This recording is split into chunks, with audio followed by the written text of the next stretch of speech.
마태복음 17장 14절에서 마지막 27절까지 말씀 한 절씩 교독합니다.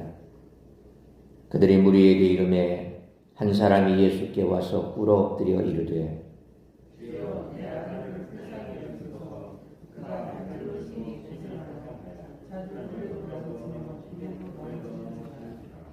내가 주의 제자들에게 데리고 왔으나 능히 고치지 못하더이다.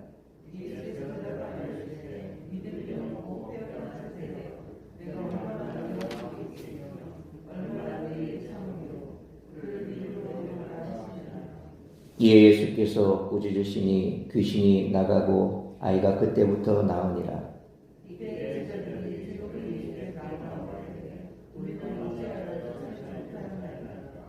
이르시되 너희 믿음이 작은 까닭이니라. 진실로 너희에게 이르노니 만일 너희에게 믿음이 겨자씨 한 알만큼만 있어도 이 산을 명하여 여기서 저기로 옮겨지리라 하면 옮겨질 것이요 또 너희가 못할 것이 없음이라.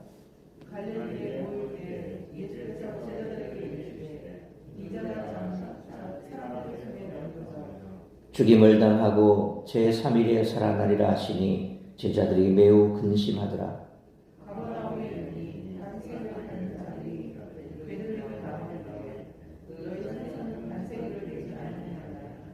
이르되 내신다 하고 집에 들어가니 예수께서 먼저 이르시되 시몬아 내 생각은 어떠하냐? 세상 임금들이 누구에게 관세와 국세를 받느냐? 자기 아들에게냐 타인에게냐?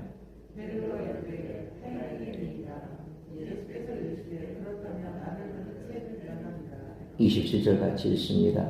그러나 우리가 그들이 실족하지 않게 하기 위하여 내가 바다에 가서 낚시를 던져 먼저 오르는 고기를 가져 입을 열면 돈 한 세겔을 얻을 것이니 가져다가 나와 너를 위하여 주라 하시니라.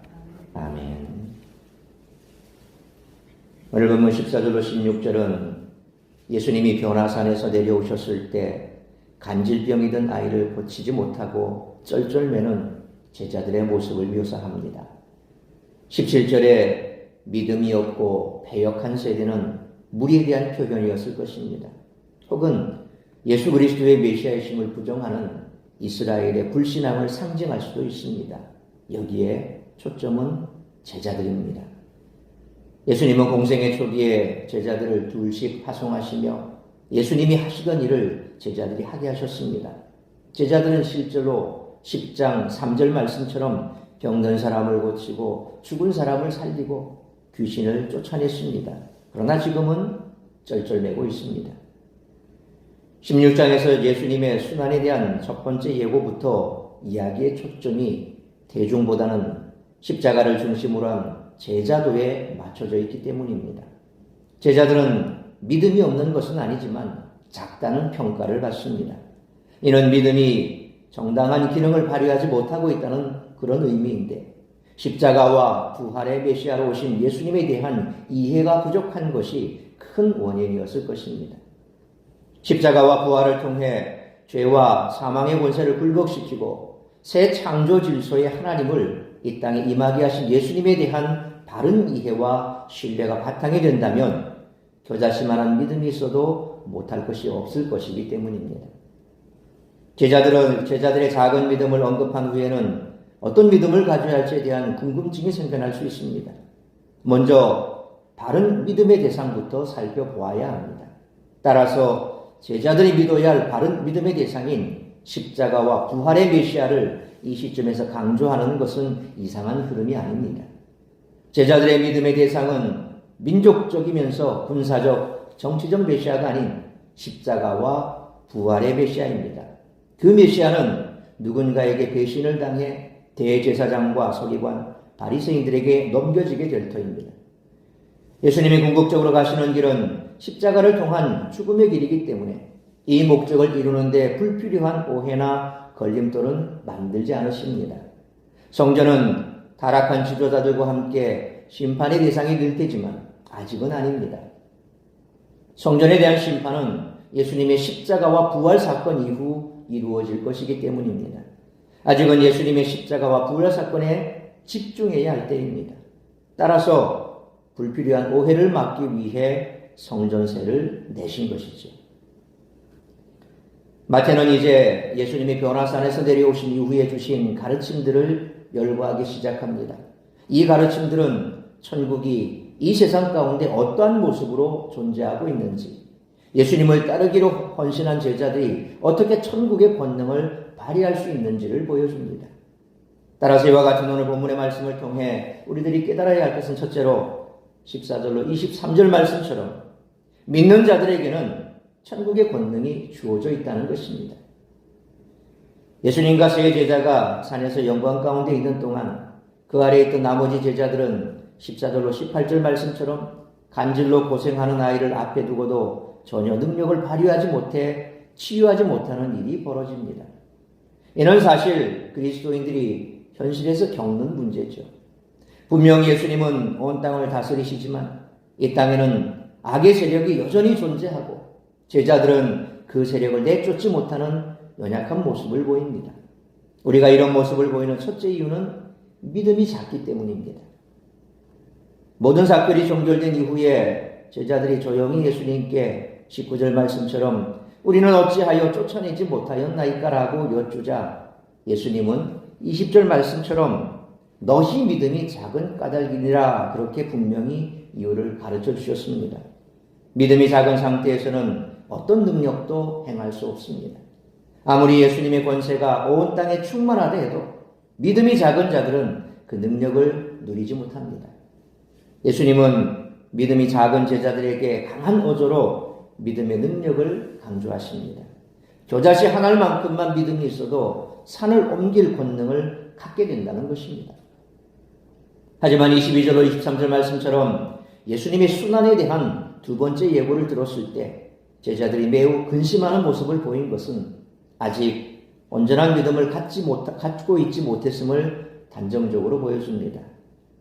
그러므로 예수님을 믿는 자들에게는 천국의 권능이 주어져 있지만 문제는 우리가 믿느냐 그렇지 않느냐에 있기에 주님이 모든 일을 이루어 주실 것을 믿고 담대히 나아가는 우리 모두가 되시기를 축원합니다.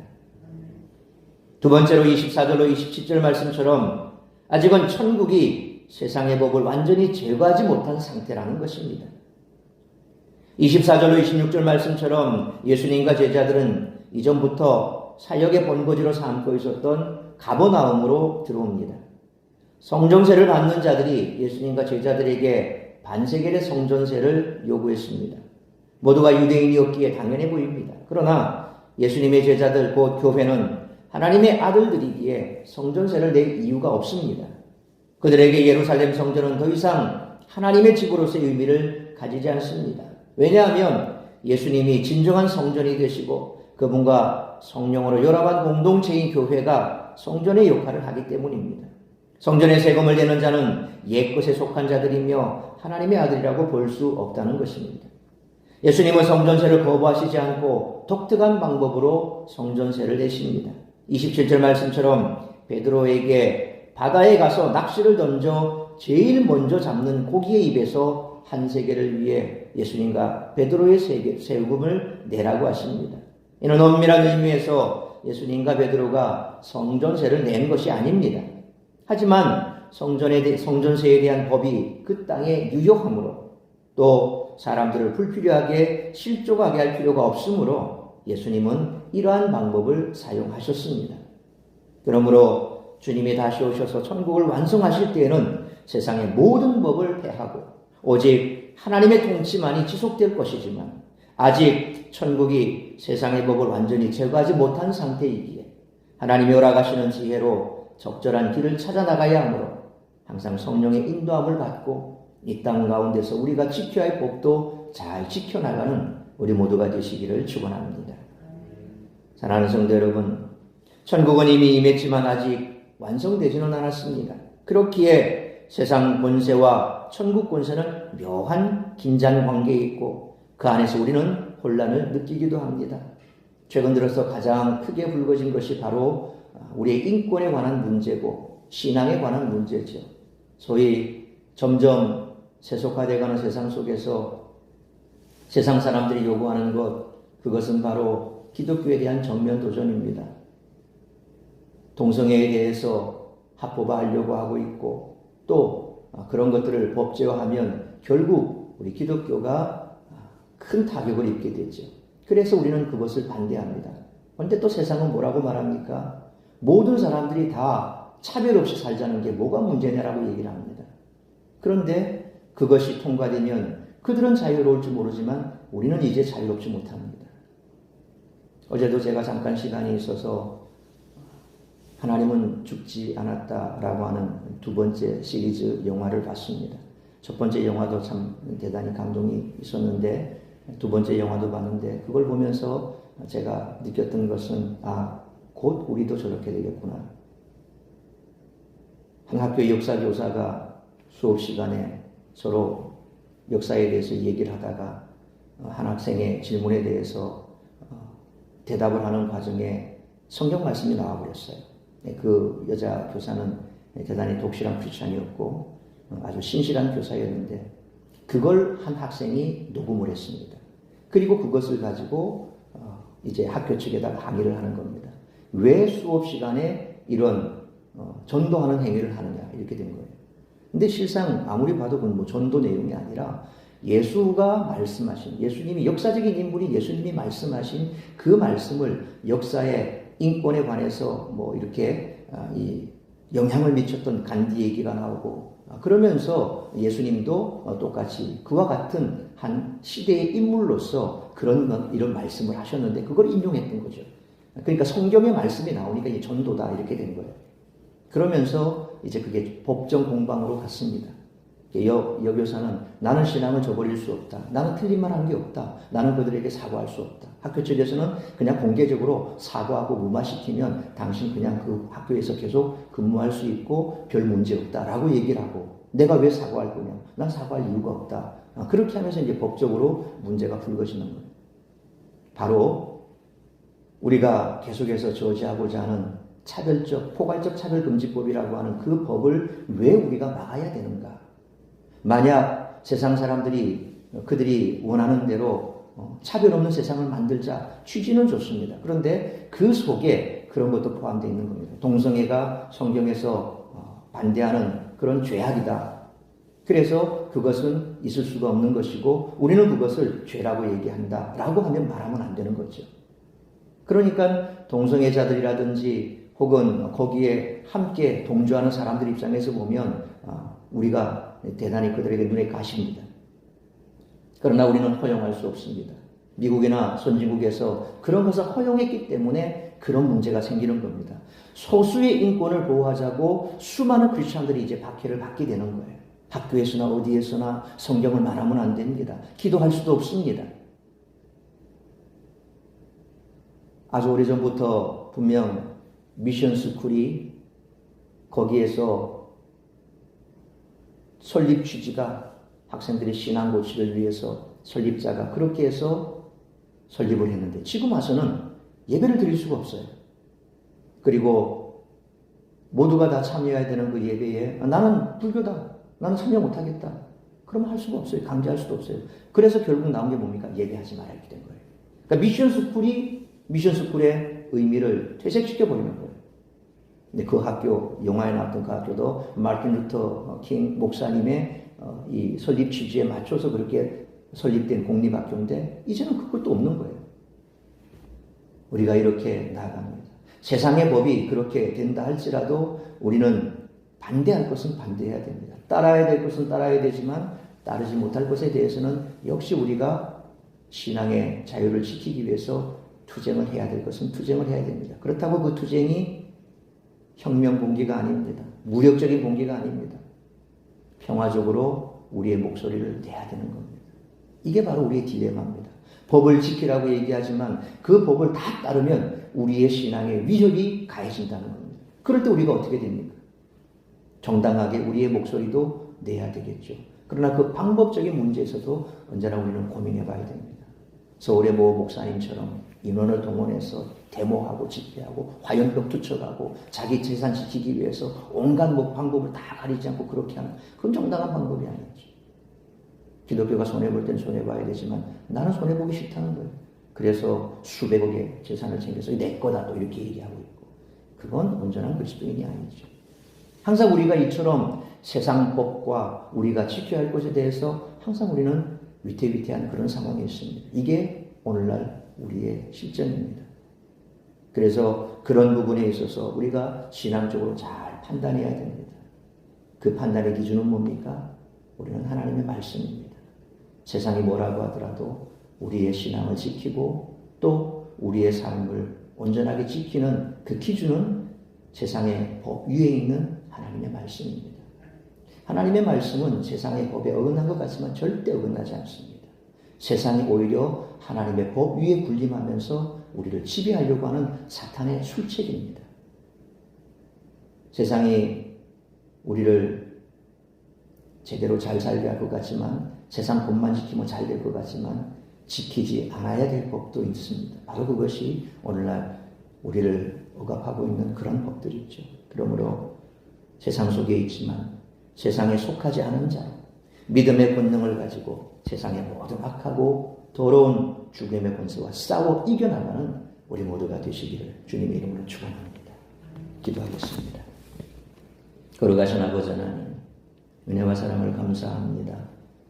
오늘 우리가 살아가는 이 세상은 우리의 믿음과 때로 세상의 법이 충돌하고 그래서 우리는 그것 때문에 때로 딜레마를 겪습니다. 코로나 상황이 지속될 때에도 우리는 그것을 경험했습니다.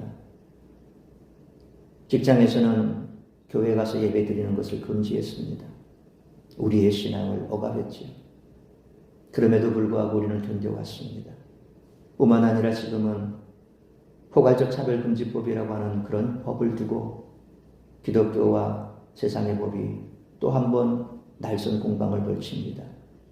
우리는 그 법이 세상 사람들을 편하게 할 것 같고 자기들 입장에서는 그것만 통과가 되면 모두가 다 평등할 것 같지만 인간은 결코 이 땅에서 평등할 수가 없습니다. 누군가는 위에 있고 또 누군가는 밑에 있고 그러나 성경은 그렇지가 않습니다. 하나님의 말씀대로 살아간다면 이 땅은 더 아름다워질 것이요 더 행복해질 것인데 세상 사람들은 성경을 인정하지 않습니다. 그러므로 이 땅 가운데 이처럼 여러 가지 많은 딜레마 속에 있는 우리들이 무엇을 붙들고 어떤 삶을 살아야 할지에 대하여 더 큰 믿음으로 나아가야 할 것입니다. 믿음이 없다면 우리는 이와 같은 세상의 법에 굴복할 수밖에 없고 결국 우리의 믿음도 지켜나가지 못하는 그런 상황으로 내몰려지는 그런 상황이 될 것입니다. 믿음이 작은 자들이라고 예수님께서 책망하셨던 것처럼 오늘 우리가 이 땅에 있어서 우리의 믿음을 지킬 수 있는 길은 우리의 믿음의 근간이 되는 하나님의 말씀의 기준에 서야 할 것입니다. 말씀이 가라 하면 가고 말씀이 멈추는 곳에서 멈춰야 될 줄 믿습니다. 그런 믿음의 삶을 살아낼 수 있도록 오늘도 다시 한번 우리의 믿음이 떨어지지 아니하도록 말씀에 굳게 서게 하여 주옵시고 성령으로 충만하여 이 땅에 있는 어둠의 세력과 싸워 이길 수 있는 강한 믿음의 사람, 세상에 감당치 못할 믿음의 사람들이 될 수 있도록 붙들어 주시옵소서. 오늘 이 한 날도 나를 통하여 이루고자 하는 하나님의 뜻만 이루어드리는 복된 한 날의 삶이 될 수 있기를 간절히 빌고 소원하오며 이 모든 말씀 우리 주 예수 그리스도의 이름으로 기도하옵나이다. 아멘.